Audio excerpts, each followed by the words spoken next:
Welcome to our life. Welcome to our life. All right, welcome to our channel. I'm Tia. I'm Nate. That's Baby. And we just want to do a quick introduction video to kind of tell you guys what this channel is going to be about and our love story. Sounds so funny when you say love story. We're in love, right? Of course. Okay. All right, so we're going to start off this YouTube channel and give you guys a glimpse into our year together, how things played out for us. And as you can see, the premise of our channel is about 12 grapes. So I'll just kick it off and tell you what I did to get this guy here. So last year, 2023, I watched quite a few TikTok videos. I just kept seeing them pop up about people who are eating 12 grapes. And I'm like, what is this about? Because they had these stories like, I went under the table and I ate 12 grapes and I got this man. Look at us now. We're engaged. We're married. We're pregnant. And I was like, because I kept saying all of 2023 that 2024 would be my year to meet my husband. I kept saying, I don't care what I'm doing. My husband is going to find me. I will have my husband. So call all my girls, all my people, and I let them know that I was eating 12 grapes on New Year's Eve. I will be under that table. I did not have a dining room table. I had a desk. I work from home, so I got under the desk. I went to Publix. I got green grapes. I got thick green grapes. And the Lord sent me a thickums. I ate the thickest green grapes. So it is an Asian culture that, what is it, baby? The 12 grapes represent the 12 phases of the moon for the next year. Okay. And it's to promote good fortune for each of those phases. Yes. So with each grape, it's said to state your intentions of what you want for each grape. What do you want out of the year? What are you looking for in a partner? So I tried to say 12 things, but around grape 4 or 5, because they were so thick and I was only limited on time to eat these grapes, I started choking on the grapes. So I didn't get all my 12 intentions out. However, I still got my man, right? So I got my grapes. I told my best friend, I said, don't call me because I'll be under the desk eating these grapes, because we normally call each other when midnight strikes to say Happy New Year. So I let her know, don't call me. I will be eating my grapes. And that is what I did. So I had a TikTok that I posted last year on the 31st of me putting the grapes in the jar, ready to eat my grapes at midnight. And I did just that. So Baby's going to give you a rundown of how things played out after that, because funny enough, I actually met him prior to New Year's Eve. I met him on December 20th. Met him on the 20th. We had a few shared words, and he'll get into all of that. Correct. It's funny that she was under the table getting 12 grapes, because the other side of that is like what's happening to make these 12 grapes make a man appear. I originally had no intention. I wasn't living in Tennessee. I was living in Kentucky at the time, last year. And I moved here December 18th of last year for a job. And I wasn't particularly looking for a job in this area. It just happened to work out that my job hunt brought me here. The company that I ended up getting hired with took care of transition assistance for me, took care of like moving assistance and that kind of thing. So it worked out that I got here. I got here on the 18th, which was a Monday, and met her a couple days later, and she worked a 3 to 11 shift. And of course, you know, as a new general manager, now that I'm saying it, it was actually wrong to date her. Let's clarify. I work from home on my daytime job. I was working a part-time job at the time, which neither of us work at this company anymore. So I was working this part-time job, which is where I met him. Right. So my full-time job at the time as general manager. So technically her boss. But of course, for me, and she didn't know at the time, as soon as I met her, there was this glow. There was like this radiance of pure energy. And it was more so, when I say pure energy, I don't mean like a bolt of energy, but I mean like just this calmness about her, a sweetness really that you could see. It was just like, it was literally like shining off of her. Maybe I can see a halo. So when I met her, it was actually at the time where I was doing a tour of the hotel and walked back up to the front desk, and she had made it there for her shift. And like I said, she was like all I could see, and there was at least 3 employees possibly behind the desk at the same time, and all I saw was her. And as I walked up, it was like, oh, this is Tia. And I was like, hey, T. And I remember abbreviating her name, even though her name is just 3 letters. I took it down to 1. And she was like, oh, we doing nicknames now? That's exactly what I said. The first thing she said to me. And she didn't say it with attitude, like she just shook her head now. She did not do all that. It was a very cute response. And I said, oh, we're doing nicknames now. Right. And so from that little interaction, I logged her into this woman is something special. So much so that when I left work that day, which was probably another couple hours, went back over to the hotel I was staying in, and I jumped on Facebook. I paid attention, like, in the moment to her hands. I was looking for a ring or some sort of evidence that she was with something or had something going on. And I went home and I was like, what's her full name? And then I thought to myself, oh yeah, I'm the GM. I got her full name. Stalked me. I went into my employee files and grabbed her full name, and then went over to Facebook and immediately found her, and then noticed, okay, there's no man here. But I saw that she had a son. And so I was like, okay, so she's got a son, but I don't see a man. And I didn't know until he told me this story that my Facebook was not private. I'm under the impression this entire time that I have a private page. Until he told me this months later that he stalked me, I was like, how did you see all this stuff? And then I went to the page and was like, it's not private. Right. Make your pages private. Yeah. Saw it.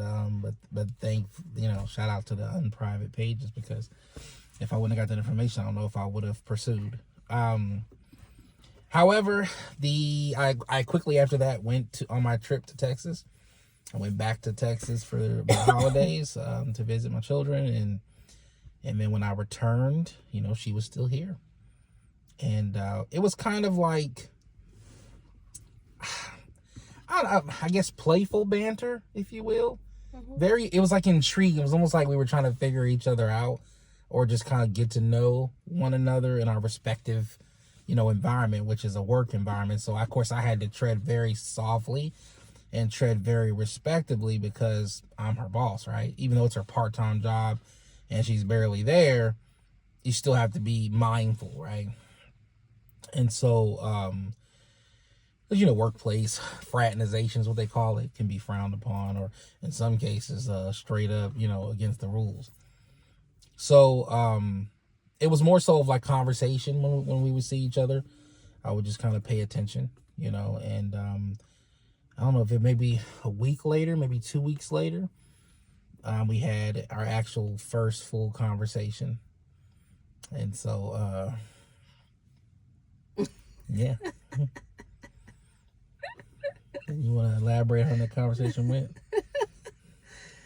We had a conversation. I don't remember the whole conversation. Well, it started off with you asking about something that you needed help with. I needed help, yes. Yeah. And it was a very slow work shift. And I don't know, we started talking about families, I want to say.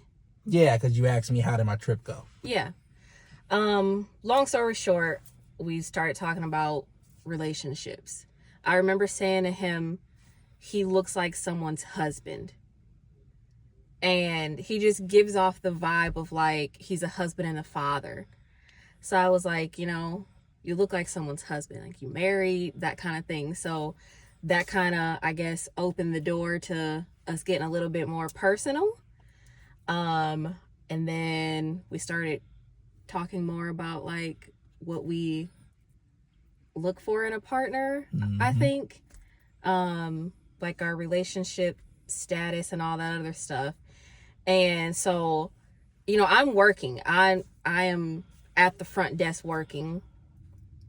And I am not rude. So I felt, you know, hold on, let me go do my job and then I'll come back.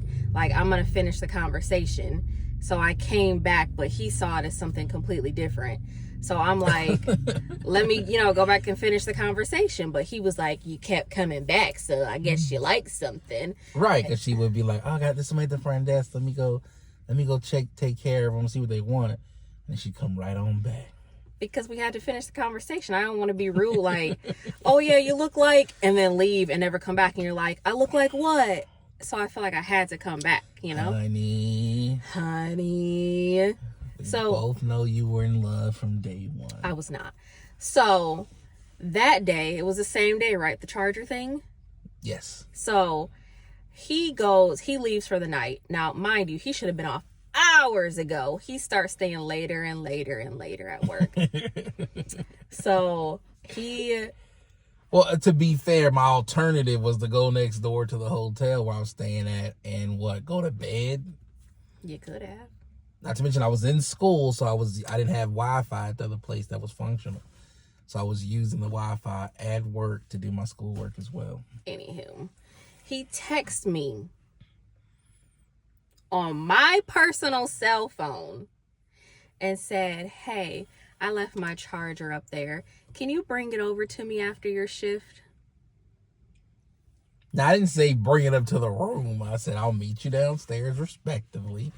You don't even have to come in or get out of your car. I've known this man all of... At this time, 2 weeks. 2 weeks. And he wants me to bring a charger to him. If you don't walk your tail back on over to this hotel... That ain't what you said, though. That ain't what you said, though. I said, sure. So then I call him when my shift's over. When the shift's over, she was like, now, what'd you say you needed? What am I looking for? Because I had to go in my office to get it. So I get the charger, and I drive it all of 400 feet to him. And he comes down, and he leans over into my car. And I'm like, You ain't say no it. Wait a minute, comfortable? You ain't say no it. Get a little comfortable leaning in. And then we, chit-chatted for all of 2-3 minutes and went on.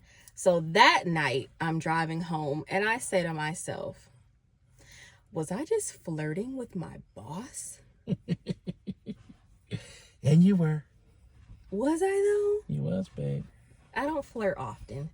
So I don't think I was actually flirting. I think I was being nice. Those are the ingredients.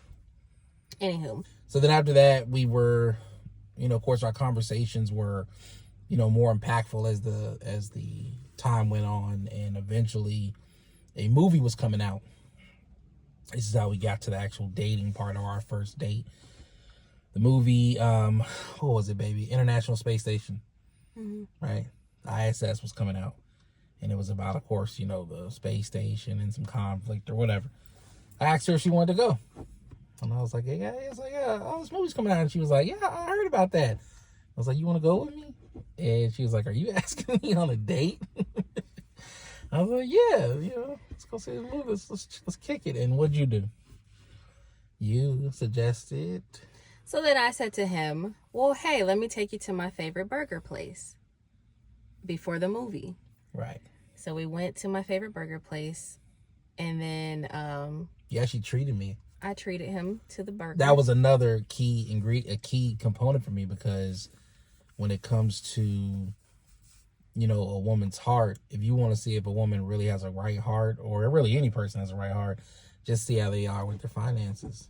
And she was very selfless in that, and did not only didn't make it a big deal that was looking for me to pay for it or anything, but she just handled business. And I look at things like that when it comes to partner selection. So we ate at the burger place. We went to the movie. Now I'm gonna be straight up. I had anxiety the entire movie, and I didn't tell him. He didn't. When did I end up telling you that? It was months later, wasn't it? Yeah, it was like weeks later. No, it was months later. It was months later I told him that I had anxiety the entire movie. I feel like I'm getting claustrophobic lately. So when I feel like, you know, I can't leave this place, even though I know I could have left, like I was just sitting there like the entire time. So I didn't enjoy myself during the movie. And he tried to hold my hand. I think you did hold my hand. Mm-hmm. He held my hand at the movie. I went to his house on the first date.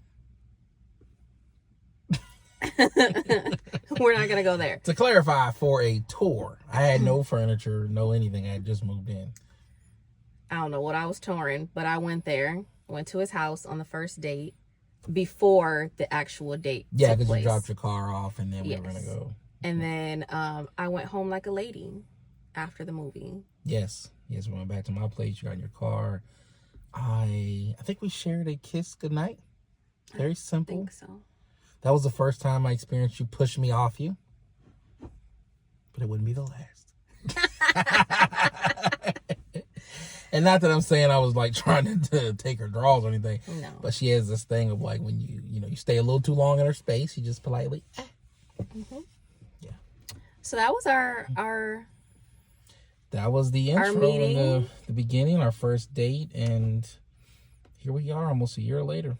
Here we are. So we just wanted to do this video as an introduction to who we are, and we'll do more videos on what we've been up to this year, which includes families merging, Yes. meeting of families, meeting of children, pets, all the good stuff, trips, and kind of what we have coming up. So our channel is going to be a lot of videos up front of kind of like what we've been doing for this entire year. Right. And then as we go into 2025, you'll be up to date on everything that is going on with us. Current events, what's happening, the day-to-day. So if you guys have any requests for what you want to see from us, let us know. But we have a lot of stuff in the works of how a year of us dating has been going. So thank you for watching our first video. Stay tuned for more, and like and subscribe. I hate when people say that, but I feel like you have to say it. You have to say it. You have to say it, but I hate it because it's obvious. Like when you go to YouTube, if you like their channel, you're going to subscribe, like you're going to like the video. Like it's just something that you do naturally if you want to do it. It's a reminder though, like And I hate when people say it, but I guess you have to say it. So like and subscribe. Like and subscribe.